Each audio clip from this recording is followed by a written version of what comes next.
এইমাত্র পাওয়া খবর পে স্কেল বাতিল ঘোষণা করলেন প্রধান উপদেষ্টা। তো দর্শক, নবম পে স্কেলের সর্বশেষ আজকের নিউজটি শেষ পর্যন্ত দেখুন এবং শুরুতেই চ্যানেলটি সাবস্ক্রাইব করে রাখুন পরবর্তীতে নবম পে স্কেলের যে কোনো গুরুত্বপূর্ণ আপডেট যাতে আপনার মিস না হয়ে যায়। তো দর্শক, এইমাত্র পাওয়া খবর, দেশের প্রশাসনিক ইতিহাসে চমক জাগানো এক ঘোষণা এসেছে আজ। প্রধান উপদেষ্টা হঠাৎ করে ঘোষণা দিয়েছেন চলমান নবম পে স্কেল প্রস্তাব সম্পূর্ণভাবে বাতিল করা হয়েছে। একাধিক সূত্র নিশ্চিত করেছে যে আজ বিকেলে অনুষ্ঠিত জরুরি বৈঠক শেষে প্রধান উপদেষ্টা এই সিদ্ধান্ত জানান, যা ইতিমধ্যেই সরকারি চাকরিজীবী মহলে তীব্র আলোড়ন সৃষ্টি করেছে। দীর্ঘ কয়েক মাস ধরে আলোচনায় থাকা নবম পে স্কেল নিয়ে যেখানে সরকারি কর্মচারীদের মধ্যে ছিল আশার আলো, সেখানে এই ঘোষণার পর পুরো প্রশাসনে নেমে এসেছে হতাশার ছায়া। জানা গেছে আজকের বৈঠকে পে কমিশনের সর্বশেষ প্রস্তাবনা পর্যালোচনা শেষে প্রধান উপদেষ্টা মন্তব্য করেন, বর্তমান অর্থনৈতিক বাস্তবতায় এই পে স্কেল বাস্তবায়ন সম্ভব নয়। তিনি বলেন, সরকারি রাজস্ব আয়, মুদ্রাস্ফীতি এবং বৈদেশিক রিজার্ভ পরিস্থিতি বিবেচনায় নিয়ে সিদ্ধান্ত নিতে হয়েছে। তিনি আরো জানান, আমরা চাই না রাষ্ট্রের অর্থনীতি কোনো প্রকার ঝুঁকির মুখে পড়ুক। তাই আপাতত পে স্কেল প্রস্তাবটি স্থগিত নয়, সরাসরি বাতিল করা হচ্ছে।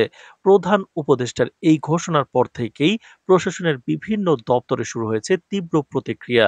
অনেক কর্মকর্তা সামাজিক যোগাযোগ মাধ্যমে ক্ষোভ প্রকাশ করেছেন। কেউ কেউ বলছেন এই সিদ্ধান্ত মাঠ পর্যায়ের কর্মকর্তা কর্মচারীদের প্রতি অন্যায়।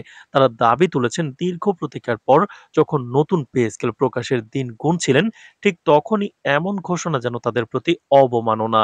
তো দর্শক, ভিডিওটির এই মুহূর্ত পর্যন্ত যারা দেখছেন, আমাদের নতুন চ্যানেলটি সাবস্ক্রাইব করে রাখুন নবম পে স্কেলের পরবর্তী সকল আপডেট সবার আগে পেতে। তো দর্শক, এদিকে অর্থ মন্ত্রণালয়ের একটি সূত্র জানিয়েছে, পে কমিশনের প্রস্তাবে ব্যয়ের পরিমাণ ছিল অতিরিক্ত। শুধুমাত্র বেতন ও ভাতা বৃদ্ধি করতে গেলে সরকারের বার্ষিক ব্যয় প্রায় ৬০,০০০ কোটি টাকা বাড়ত। এই অবস্থায় সরকারের পক্ষে তা বহন করা প্রায় অসম্ভব হয়ে দাঁড়ায়। আর সেখান থেকে মূলত এই সিদ্ধান্ত পৌঁছানো হয়। তবে পে স্কেল বাতিল হলেও প্রধান উপদেষ্টা জানিয়েছেন, আগামী অর্থবছরে একটি নতুন এবং বাস্তবসম্মত পে কাঠামো প্রণয়ন করা হবে। তিনি বলেন, আমরা কোনোভাবে সরকারি চাকরিজীবীদের অবহেলা করছি না, বরং একটি টেকসই, কার্যকর এবং দীর্ঘমেয়াদী সমাধান চাই।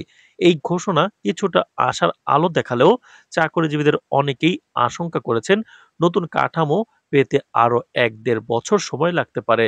বিশ্লেষকরা বলছেন, পে স্কেল বাতিলের এই সিদ্ধান্ত রাজনৈতিক ও অর্থনৈতিক উভয় দিক থেকেই বড় প্রভাব ফেলতে পারে।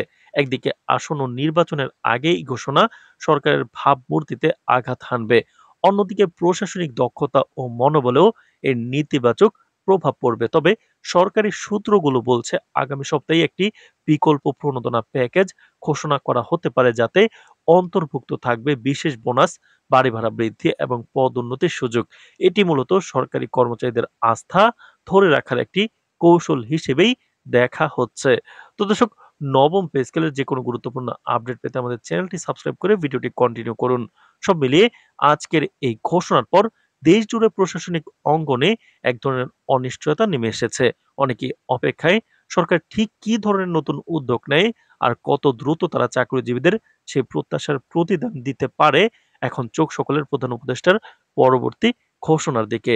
তো দর্শক, আজকে কিন্তু অর্থ মন্ত্রণালয় থেকেও একটি গুরুত্বপূর্ণ আপডেট এসেছে। নবম পে স্কেল পরবর্তী সরকার বাস্তবায়ন করবে এই সংক্রান্ত। পরবর্তী সকল আপডেট আমরা জানাবো। সুতরাং চ্যানেলটি সাবস্ক্রাইব করে রাখুন। আজ এ পর্যন্তই। ধন্যবাদ।